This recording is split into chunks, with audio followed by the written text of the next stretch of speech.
Bonjour et bienvenue dans une nouvelle vidéo sur la cybersécurité d'après le blog Cocomelon. Donc ici, on va voir comment faire une évasion logicielle à partir de l'encodage de la charge utile via un algorithme, le Z85, ou on peut appeler ça le base 85 en exemple C++. Donc bonjour, passionné de cybersécurité et de hacker blanc. Donc cet article, c'est le résultat de la propre recherche de la personne qui a fait le blog. Donc c'est une astuce intéressante qui permet d'encoder la charge via l'encodage Z85. Étant donné que les méthodes de déchiffrement de la charge utile avec les algorithmes AES et XOR et l'encodage avec le base64 sont assez bien étudiés et connus par les équipes bleues, la question s'est posée d'essayer de cacher la charge utile dans des encodages non standards. Donc, qu'est-ce que c'est le Z85? Donc, le Z85, le ASCII 85, également appelé base 85, c'est une forme d'encodage binaire en texte utilisée pour communiquer des données binaires arbitraires sans des canaux pour transporter uniquement du texte lisible par l'homme. Alors, en fait, il va utiliser 85 caractères dans la table ASCII qui est lisible. Le Z85 est un format pour représenter des données binaires sous forme de texte imprimable. Oui, comme le base 85. Le Z85 est un dérivé des mécanismes de codage de ASCII 85 existants, modifiés pour une meilleure conviabilité et notamment pour une utilisation à partir de code source. Alors ici, on va faire un exemple pratique. Alors, on a en code.ccp, par contre, il faudra télécharger z85.h et z85.c et modifier aussi. Là, il y a quelques petites erreurs qu'on va modifier pour que ça fonctionne. Alors, la première chose, donc on ouvre un terminal où il y a le code source et on va récupérer les fichiers z85.h et .c. Donc, on ouvre un terminal. À partir du dépôt GitHub, donc le mien ou la personne qui a fait le Z85, on le télécharge avec wget. Donc là, on récupère Z85C. Donc j'ai mis mode-q, c'est pour mettre en mode quiet. Je fais la même chose pour le fichier H. Donc là, ça fonctionne. Avant de faire ceci, on va regarder un peu le fonctionnement de Z85. C'est intéressant. Donc ici, on voit qu'en fait, c'est à partir de cette table base 85 qu'il va utiliser tous les caractères qui sont là. Et là, c'est les 256 bits, là, il y a une table d'encodage en fait. Et à partir de ceci, là, il y a une fonction qui permet d'encoder. Et il y a une fonction qui permet de décoder avec plusieurs arguments à passer. Donc on peut passer le texte à encoder, la destination, la fin, etc. Il y a plusieurs choses à faire, etc.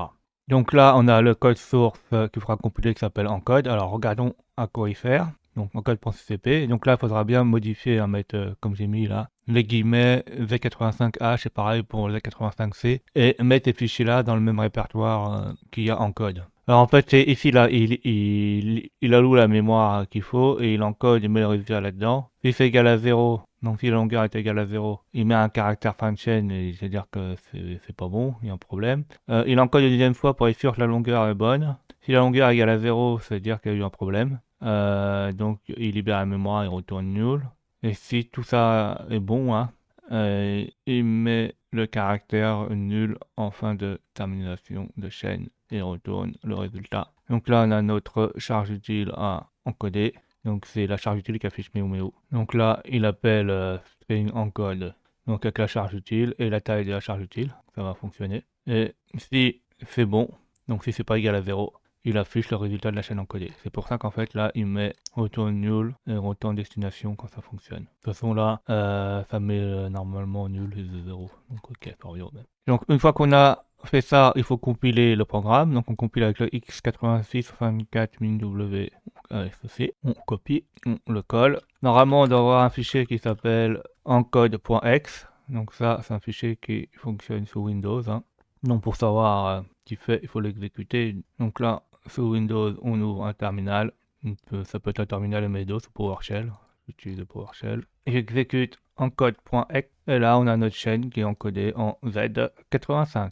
Donc comme d'habitude, par souci de simplicité, j'ai utilisé meu par charge utile, le boîte de dialogue qu'on a fait. Donc là, on voit la charge utile. Et ensuite, l'étape suivante, c'est que nous plaçons cette charge utile encodée dans notre logiciel malveillant et on a repris la technique d'exécution de la charge utile dans l'article précédent. Donc avec enum desktop A en fait, juste ça. Et une fois que c'est décodé, en fait, ça ressemble Ah, merci. Donc là, pareil, même erreur, hein, faut mettre les guillemets Z85H et Z85C pour que ça décode la chaîne qu'on va lui mettre. Là, on a notre charge utile qui est, encodée. Là, on a DM MyPayload qui est prêt pour avoir les données de la charge utile une fois décodées. Ici, on va décoder notre charge utile. On alloue la mémoire avec VirtualAlloc en exécutable lecture et écriture. Avec RTL Mode Memory, on copie dans cette zone mémoire notre charge utile qui est décodée. Et une fois que ceci est fait, on va exécuter notre charge utile avec une desktop get process dans la mémoire qui est décodée dans même. Et une fois que tout ceci est fait, on quitte le programme avec le code 0 pour dire que tout s'est bien déroulé. Donc là, on va le compiler. Donc on compile avec le cross-compilateur, hein, avec en statique, etc., hein, sur les mêmes méthodes. On vérifie qu'on a bien un fichier qui s'appelle hack.exe, donc là c'est bien le cas, donc c'est bon.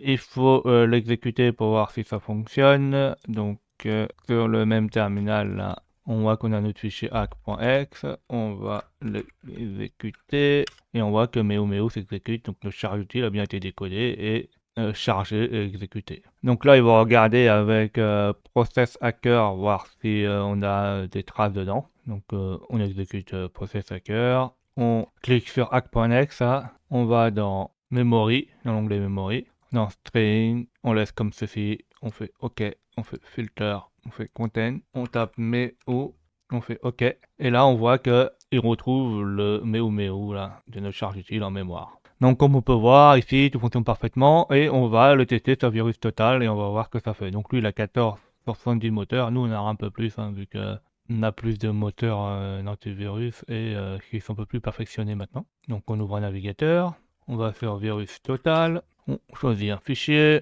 on choisit hack.exe, on confirme le téléversement, on attend l'analyse qui soit faite. Et là, on voit qu'il n'y a pas beaucoup de moteurs antivirus qui le détectent, hein. Donc cette méthode pour obscurcir notre charge utile fonctionne bien. Il y a quelque chose qui est encore plus intéressante, c'est que si on regarde Windows Defender, là, Microsoft, eh ben, il ne le détecte pas. Donc là, ça permet d'évader notre charge utile. Donc lui, il a eu un peu moins.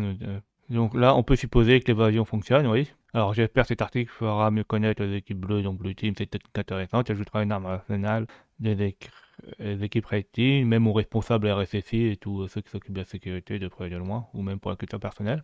J'espère que vous avez appris des nouvelles choses. N'hésitez pas à mettre des commentaires pour avoir des retours, de mettre des pouces bleus, de vous abonner et de cliquer sur la cloche de notification pour être au courant des nouvelles vidéos qui sortent.